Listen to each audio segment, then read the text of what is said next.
Georges Politzer, Princípios Fundamentais de Filosofia. Quinta lição. A quarta característica da dialética. A luta dos contrários. 1. A luta dos contrários é o motor de toda mudança. Um exemplo. Vimos que toda realidade é movimento e que esse movimento, que é universal, assume duas formas, quantitativa e qualitativa, necessariamente ligadas entre si. Mas por que há movimento? Qual o motor da mudança e, em particular, da transformação da quantidade em qualidade, da passagem de uma qualidade para outra qualidade nova? Responder a esta pergunta é enunciar a quarta característica da dialética, a lei fundamental da dialética, a que nos dá a razão do movimento. Um exemplo bem concreto vai nos levar a formular essa lei. Estou estudando a filosofia marxista, o materialismo dialético. Isso só é possível se, simultaneamente, eu tiver consciência de minha ignorância no assunto e vontade de superá-la, vontade de conquistar o saber. O motor do meu estudo, a condição absoluta de nele progredir, é a luta entre a ignorância e o desejo de superá-la. É a contradição entre a consciência que tenho de minha ignorância e a vontade que tenho de sair dela. Essa luta dos contrários, essa contradição, não é exterior ao estudo. Se progrido, é exatamente à medida que, sem cessar, essa contradição se põe. Por certo, cada uma das aquisições que balizam meu estudo é solução de determinada contradição. Sei hoje o que ignorava ontem. Imediatamente, porém, se estabelece uma nova contradição entre o que sei e o que tenho consciência de ignorar. Daí, novo esforço no estudo, nova solução, novo progresso. Aquele que julga saber tudo jamais progredirá, porque não procurará superar sua ignorância. O princípio desse movimento, o estudo, o motor da passagem gradual de um saber menor para um saber maior, é, pois, a luta dos contrários. A luta entre minha ignorância, de um lado, e do outro lado, a consciência de que devo ultrapassar essa ignorância. 2. A quarta característica da dialética. Inicia com uma citação de Stalin. Em oposição à metafísica, a dialética parte do ponto de vista de que os objetos e os fenômenos da natureza supõem contradições internas, porque todos têm um lado negativo e um lado positivo, um passado e um futuro. Todos têm elementos que desaparecem e elementos que se desenvolvem. A luta desses contrários, a luta entre o velho e o novo, entre o que morre e o que nasce, entre o que perece e o que evolui, é o conteúdo interno do processo de desenvolvimento, da conversão das mudanças quantitativas em mudanças qualitativas. Fecha aspas. Fim da citação. O estudo da contradição, como princípio do desenvolvimento, vai nos permitir destacar seus principais caracteres. A contradição é interna, é inovadora, a unidade entre os contrários. 3. Caracteres da contradição. A contradição é interna. Toda realidade é movimento, já ouvimos. Ora, não há movimento que não seja consequência de sua contradição, de uma luta de contrários. Essa contradição, essa luta é interna, isto é, não é exterior ao movimento considerado, mas é a sua essência. Será arbitrária tal afirmação? Não. Um pouco de reflexão mostra, com efeito, que se não houvesse nenhuma contradição no mundo, não haveria mudanças. Se a semente não fosse mais do que semente, permaneceria semente indefinidamente, mas ela traz em si mesma o poder de mudar, pois será planta. A planta surge da semente e sua eclosão implica no desaparecimento da semente. Isso acontece com toda a realidade. Se ela muda, é por ser, em essência, ao mesmo tempo, ela própria e outra coisa, diferente dela. Por que a vida, depois de dar flores e frutos, entra em decadência até morrer? Porque não é apenas vida. A vida se transforma na morte, porque a vida traz em si uma contradição interna, porque ela é a luta cotidiana contra a morte. A cada instante morrem células que são substituídas por outras, até o dia em que a morte sobrevém. O metafísico opõe a vida à morte, como dois absolutos, sem lhes ver a unidade profunda, unidade de forças contrárias. Um universo completamente vazio de qualquer contradição estaria condenado a se repetir. Jamais poderia ocorrer algo de novo. A contradição é, pois, interna a toda mudança. Abre aspas, citação de Mao Tse-tung. A causa fundamental do desenvolvimento das coisas não está fora delas, mas está dentro delas, na natureza contraditória inerente a essas mesmas coisas. Toda coisa, todo fenômeno tem contradições internas que lhes são inerentes. Se elas que geram o movimento e o desenvolvimento das coisas. As contradições inerentes às coisas e aos fenômenos são as causas fundamentais de seu desenvolvimento. Fecha aspas, fim da citação. Lenin já dizia no Materialismo e Empiriocriticismo que, abre aspas, o desenvolvimento é a luta dos contrários. Fecha aspas. Retomando o exemplo do homem que estuda, não é verdade que esse homem seja, ao mesmo tempo, ignorância e necessidade de aprender? Enquanto ele estuda, ele é a luta de duas forças contrárias. É bem essa a essência do homem que estuda. Essência, natureza profunda. Se voltarmos ao processo examinado na lição precedente, a transformação da água, seja em vapor, seja em gelo, constataremos que essa transformação se explica pela presença de uma contradição interna. Contradição entre as forças de coesão das moléculas da água, de um lado, e do outro, o movimento próprio de cada molécula, energia cinética que impele as moléculas para a dispersão. Contradição entre as forças de coesão e as de dispersão. Certamente, quando nos limitamos a considerar a água no estado líquido, entre 0 a 100 graus centígrados, esta luta não se manifesta. Tudo parece calmo, inerte. O que aparece é a estabilidade do estado líquido. O aspecto aparente e fenomênico dissimula a realidade profunda. A essência, isto é, a luta entre as forças de coesão e as de dispersão. Esta contradição interna é o conteúdo real do estado líquido. E é esta contradição que explica a transformação súbita da água líquida em água sólida, ou em vapor d'água. A passagem qualitativa para um novo estado, se é possível pela vitória de uma das forças contrárias sobre a outra, vitória da força de coesão, na passagem do estado líquido para o sólido, vitória das forças de dispersão, na passagem do líquido para o estado gasoso, vitória que não destrói as forças contrárias, mas muda-lhes, de certa forma, o sinal. No estado sólido, o movimento das moléculas é o aspecto negativo ou secundário. No estado gasoso, a tendência à coesão passa a ser o aspecto negativo ou secundário. A água, qualquer que seja o seu estado momentâneo, é, pois, luta de forças contrárias, que são forças internas, pelas quais se explicam suas transformações. Representam as condições externas algum papel nesse fenômeno? Sim. O estudo da primeira lei da dialética, tudo se relaciona, mostrou-nos que jamais se deve isolar uma realidade das condições que a cercam. No caso da água, há uma condição externa necessária à mudança de estado, e a diminuição ou a elevação da temperatura.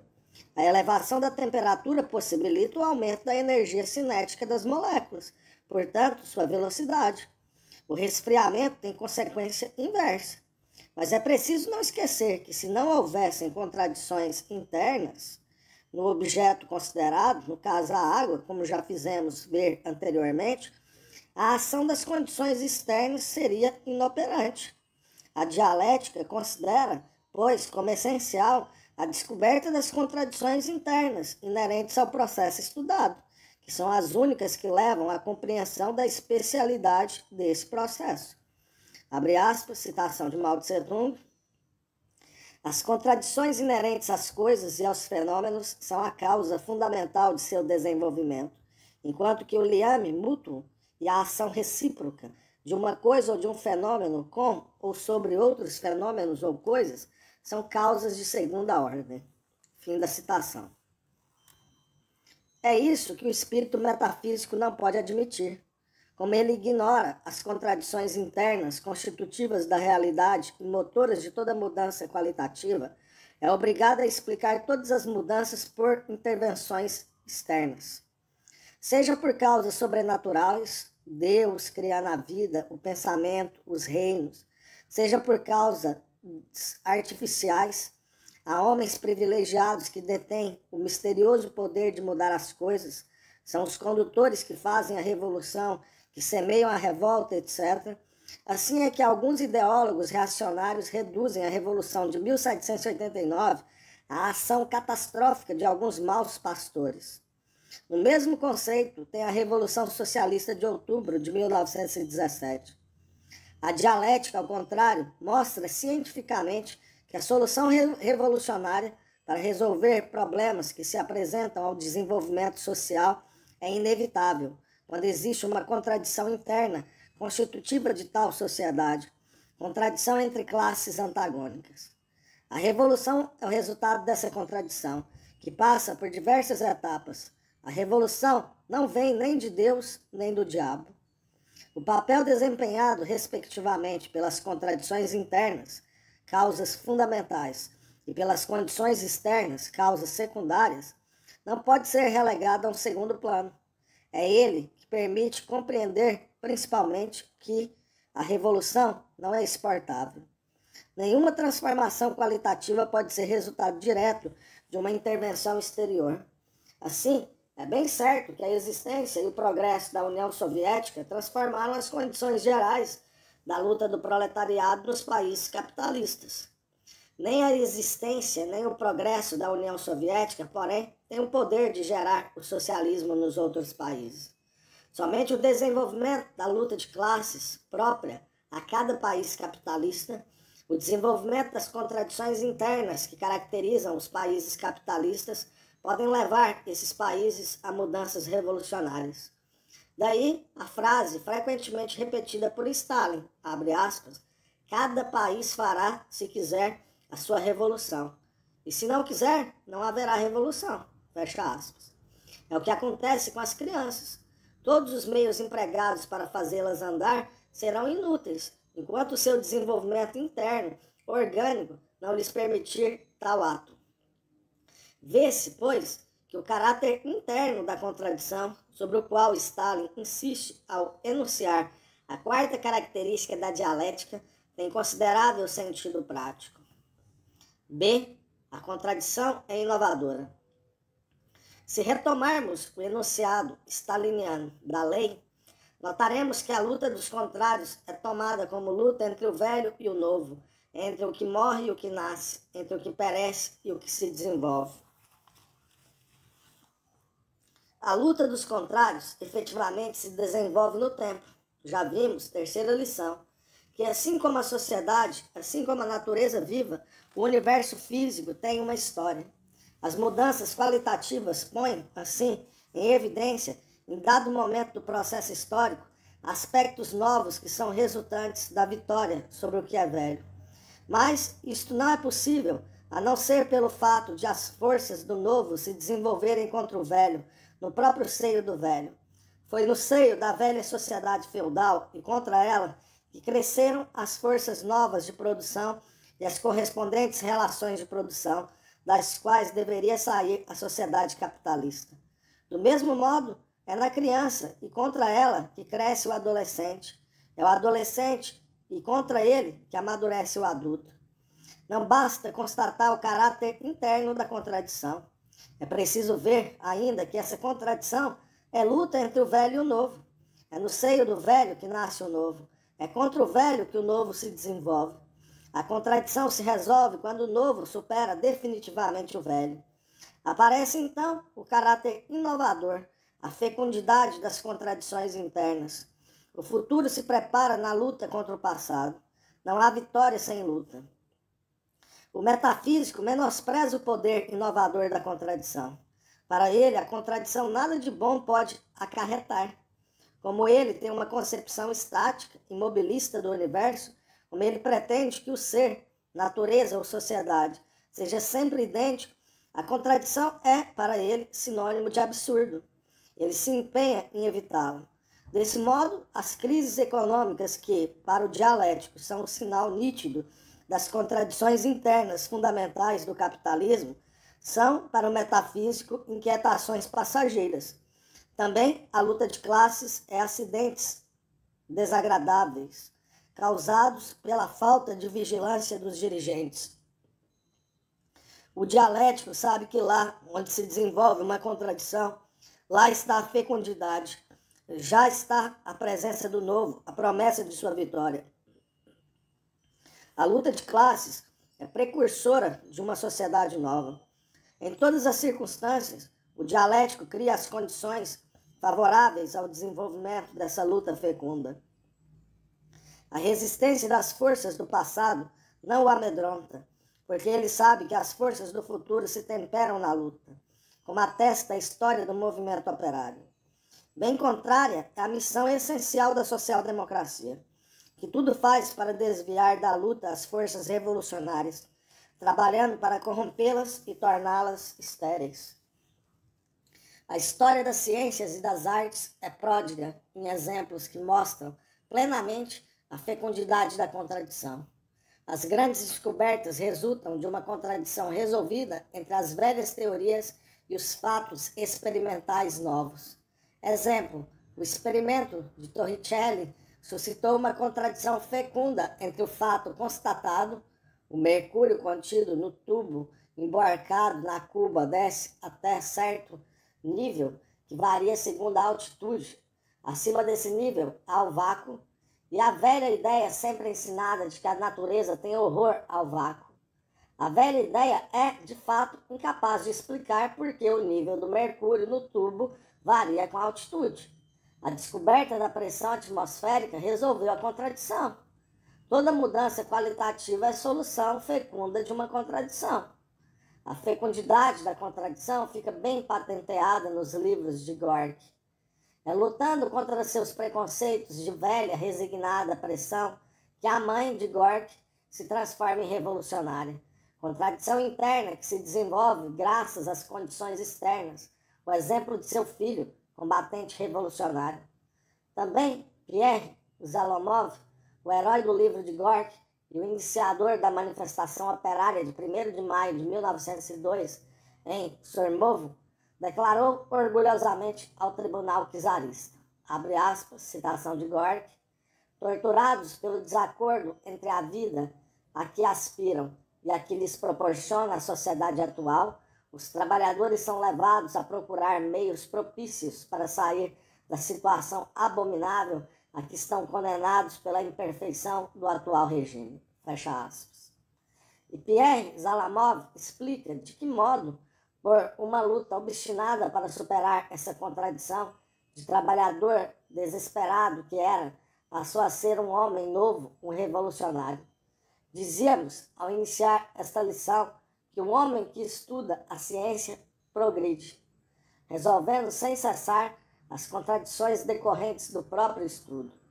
Assim também, o militante revolucionário, conhecendo a força fecunda da contradição, faz sua a máxima de Maurice Thoré, abre aspas, a crítica e a autocrítica são nosso pão de cada dia, fecha aspas.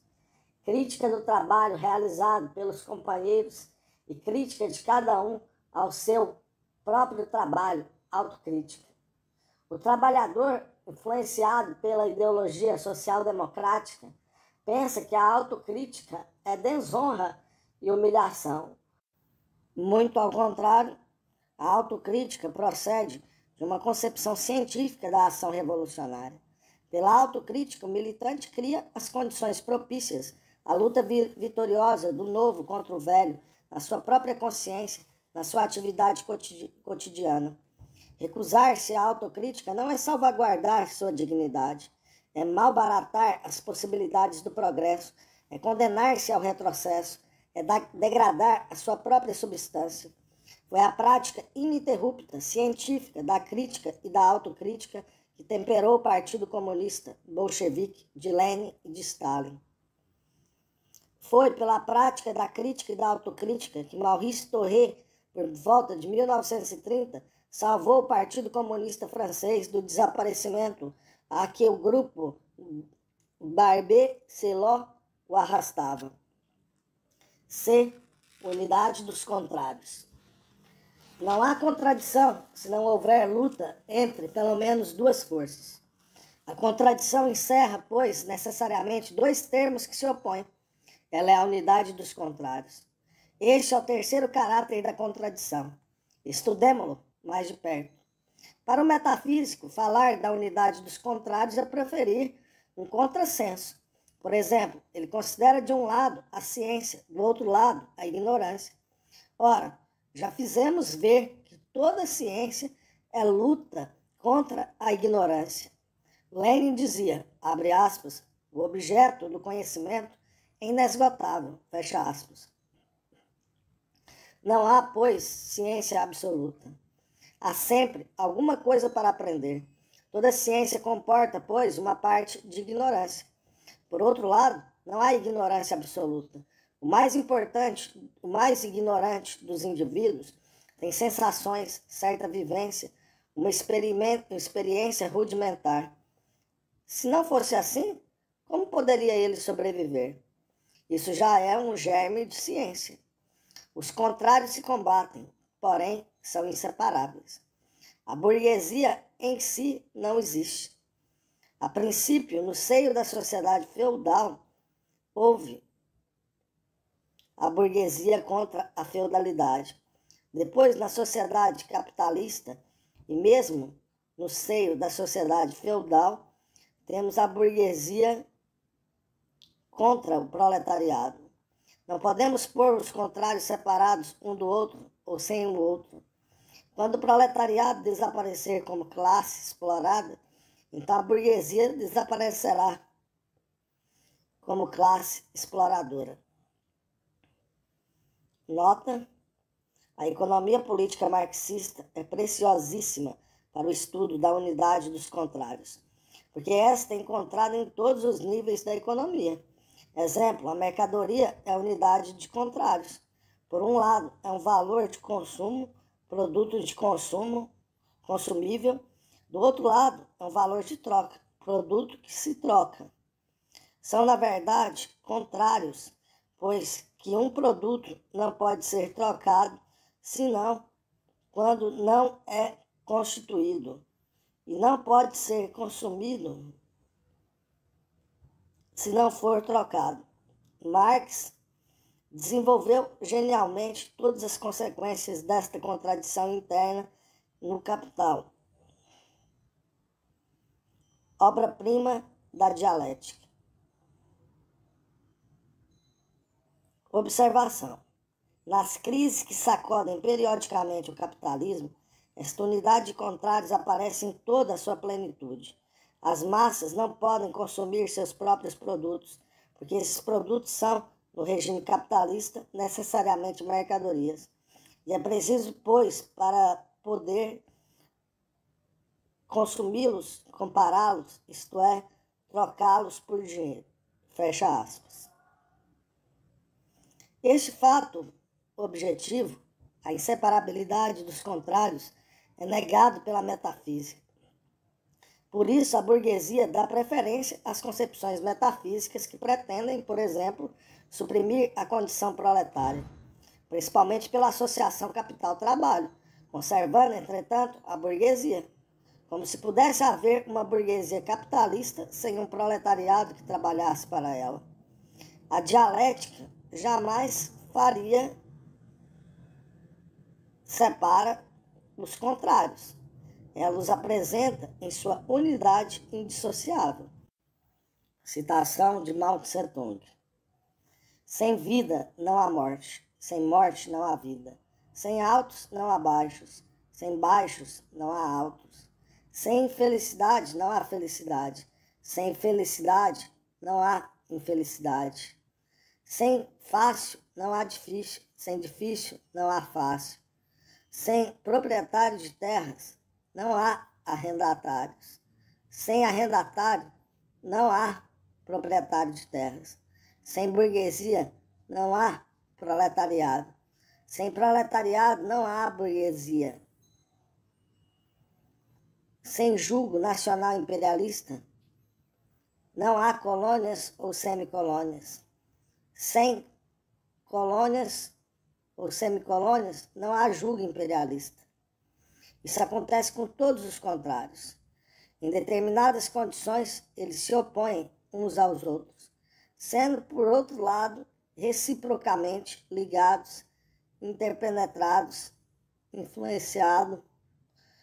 influenciando-se mutuamente, sendo interdependentes. Fim da citação. Esta relação recíproca significa que o contrário A age sobre o contrário B, tanto quanto o contrário B age sobre o contrário A, e que B age sobre A na proporção em que A age sobre B. Assim, os contrários não são justapostos um ao outro, de modo que um possa mudar e o outro não. Pode permanecer imutável. É por isso que todo reforçamento da burguesia é enfraquecer do proletariado, todo reforçamento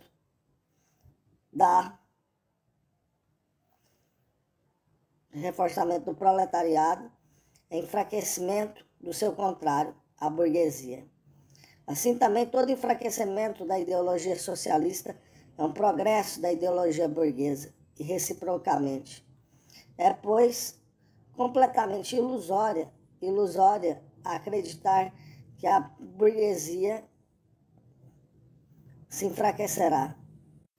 Mesmo que o proletariado não lute sem tréguas contra ela, se não existir essa luta, é muito mais provável que a burguesia se reforce e o proletariado se enfraqueça.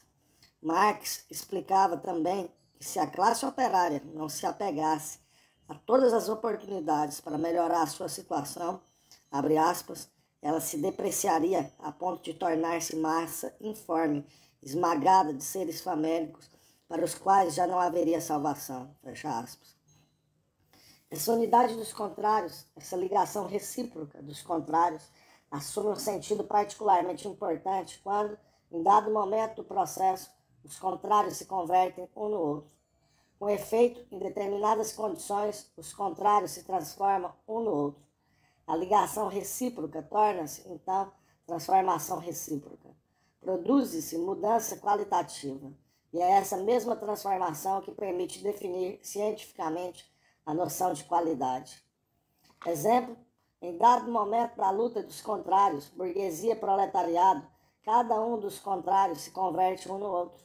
A burguesia, classe dominante, torna-se classe dominada. O proletariado, classe dominada, torna-se classe dominante. Da mesma forma, o homem ignorante que estuda transforma-se em seu contrário um homem que sabe. Mas, por sua vez, o homem sábio, julgando que não sabe tudo, transforma-se em seu contrário, um homem em homem ignorante, que deseja aprender de novo. Abre aspas, citação de Mao Tse-tung. A unidade ou identidade dos aspectos contraditórios de um fenômeno que existe objetivamente jamais é morta, estática, mas viva, condicionada, móvel, temporária, relativa. Todos os contrários em determinadas condições se transformam um no outro. O reflexo dessa situação no pensamento humano constitui a concepção do mundo dialética, materialista, marxista. Somente as classes reacionárias dominantes que existem presentemente e que existiram no passado, bem como a metafísica que está a serviço delas, não consideram os contrários como vivos, condicionados, móveis, convertendo-se um no outro, mas como mortos, estáticos. Propalam por toda parte essa concepção falsa e induzem as massas populares a erros, a fim de prolongar sua dominação. Fecha aspas. É assim que, atualmente, a burguesia capitalista, como outrora a classe feudal, ensina que sua supremacia é eterna. Ela persegue ardorosamente os marxistas-leninistas que ensinam, de acordo com a ciência dialética, a transformação recíproca dos contrários, isto é, a vitória inelutável do proletariado oprimido sobre aqueles que o exploram. É importante, contudo, não dar uma interpretação mecânica a esta conversão dos contrários. Quando dizemos que os contrários se transformam um no outro, Não entendemos, por isso, uma simples intervenção que, de uma vez, faça a transformação de um no outro. Isso não seria transformação. A burguesia, classe dominante, torna-se classe dominada. O proletariado, classe dominada, torna-se classe dominante. Mas o proletariado, nem por isso, deixa de ser uma classe completamente diferente da burguesia, que é exploradora, enquanto que o proletariado, exercendo sua ditadura de classe, não explora ninguém, mas cria as condições da edificação socialista. Em outros termos, a transformação recíproca dos contrários cria um estado qualitativo novo. Constitui uma passagem do inferior para o superior, um progresso. No exemplo apresentado, a transformação dos contrários conduz à destruição dos mesmos, uma vez que o socialismo liquida a burguesia como classe exploradora e, igualmente, o proletariado como classe explorada. Novas contradições aparecem, características da sociedade socialista, mas a contradição burguesia-proletariado é superada. Além disso, e principalmente, a unidade dos contrários e sua transformação recíproca não tem sentido senão relativamente à luta dos contrários, que é a essência dessa unidade. Não adianta querer realizar arbitrariamente a transformação recíproca dos contrários se as condições dessa transformação não estão realizadas. Mao Tse-tung diz bem, no texto anteriormente citado, que os contrários se transformam um no outro em determinadas condições. Determinadas por quê? Pela luta e suas características concretas. A unidade dos contrários e sua transformação recíproca são, pois, subordinadas à luta. Uma unidade se quebra, aparece uma unidade qualitativamente nova, mas todos os momentos desse processo são explicados pela luta. Citação de Lenin nos Cadernos Filosóficos, citado por Mao Tse-tung a propósito da contradição. Abre aspas, a unidade dos contrários é condicionada, temporária, passageira, relativa. A luta dos contrários que reciprocamente se excluem é absoluta. Como absolutos são o desenvolvimento, o movimento. Fecha aspas, fim da citação. Em resumo, aquele que se esquecer de que a unidade dos contrários se dá, se mantém e se resolve pela luta, mergulhará na metafísica. Georges Politzer, Elementos Fundamentais de Filosofia.